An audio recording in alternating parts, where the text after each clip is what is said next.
Bob. It's the Penn State Kickoff Show live one final time for a road trip to Maryland. The 2017 regular season concludes at Capital One Field, Maryland Stadium. Wasn't it once Bird Stadium? I believe it was. It was. And it's the ride, I still call it the ride-along video. I know I'm going to get in trouble, but we just passed Emmetsville on 83 South, so that's exciting. Feels like it's a early October Saturday. Warm. I hope a lot of Penn State fans took advantage. I have a funny feeling tickets were pretty easy to come by. Yep. And it's a fairly easy trip. Get to Maryland to see the team one more time as they go for a 10th regular season win. The weather was not great last week, so this is quite a late November treat to be able to go down there. Oh look, the Powerball is almost $150 million. Oh look, Big Ben.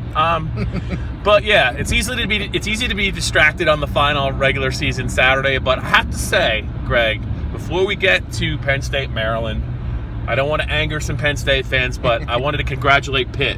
Yes. For that effort yesterday against Miami. I saw the second half of that game. Spirited effort. Miami really was just struggling to keep up. They hadn't been on a road for a while. I don't think Pitt was in line for a bowl game, but that's a nice little signature win for their season. And Coach Narduzzi actually called it at halftime. Basically, if you heard the halftime interview, he said Pitt beat West Virginia in 2007 as like a 4-touchdown underdog. They beat Clemson in South Carolina last year, and it's going to happen again today. So congratulations to Pitt. Now let's talk Penn State, Maryland. Yeah, let's do it. I mean, obviously, we're looking at a game here where Maryland would be in the Pitt role in this particular season. Yes. As about, I believe it's at the 23.5, 24 right now. Yeah. The line was jumping this morning. I like Penn State big in this one. I liked them big when we did our prediction video on Thanksgiving, which happy Thanksgiving, post-Thanksgiving to you guys out there. But I like them even more now. The more I thought about this, Bob, you have a beat-up Maryland team at quarterback and probably some other positions. It likes to give up points. James Franklin and his Penn State group are very prideful, and I don't think they will let happen what happened again last week.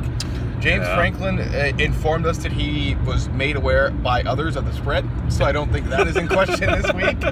And I believe, if I'm not mistaken, this is James Franklin's first trip to College Park since the whole supposed-to-be coach-in-waiting thing, never got the job, had to go to Vanderbilt. I don't know, man. I think this is a blowout waiting to happen.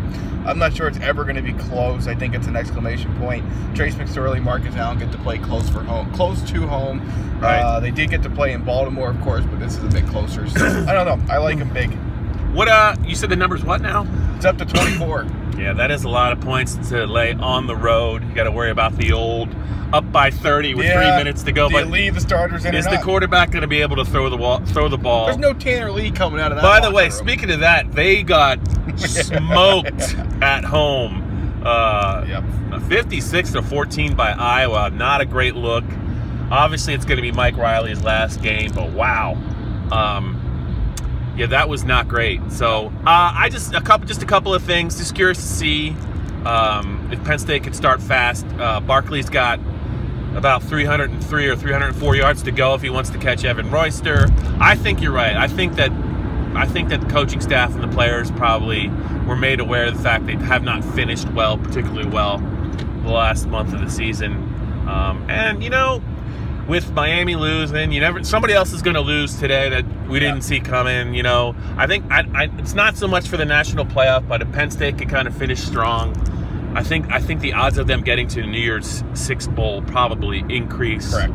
Maybe that matchup with Notre Dame can happen. Is there any player, Greg, today that's not obvious that you're on the lookout for today to maybe make a little noise on the final regular season Saturday of 2017? Yeah, I'll roll Ryan Buchholz out there. He warmed up last week. They didn't need him in that game. They won't need him in this one either. Yeah. But you get the impression that if you warm up, it means you're getting darn close. Yeah. Maybe something didn't feel quite right. I could see the argument that says, well, just wait for the bowl game. But I don't know. I think he suits up today. I think he has a very good contest now that he's finally back in the action. So he's my pick on defense. On offense, don't take my guy. Do not take my guy. I think I took him last week. You don't know who my guy is yet. I think I know who your guy is. No, you do not. I think I do. But I'm going to go with a guy that's not under the radar, and that's Tayshaun Hamilton. One final big game for him.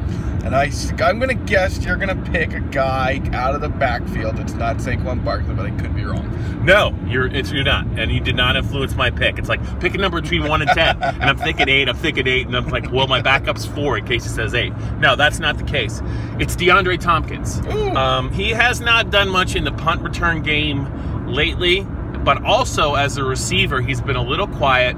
In last year's game against Maryland, he caught a 70-yard touchdown pass. As Penn State established the run very early in that game, and I think it was in the 3rd quarter. He took a long one to the house. I'm watching for him today. He's too talented of a player to be this quiet. I think he's going to have an impact both as a receiver and as a return guy.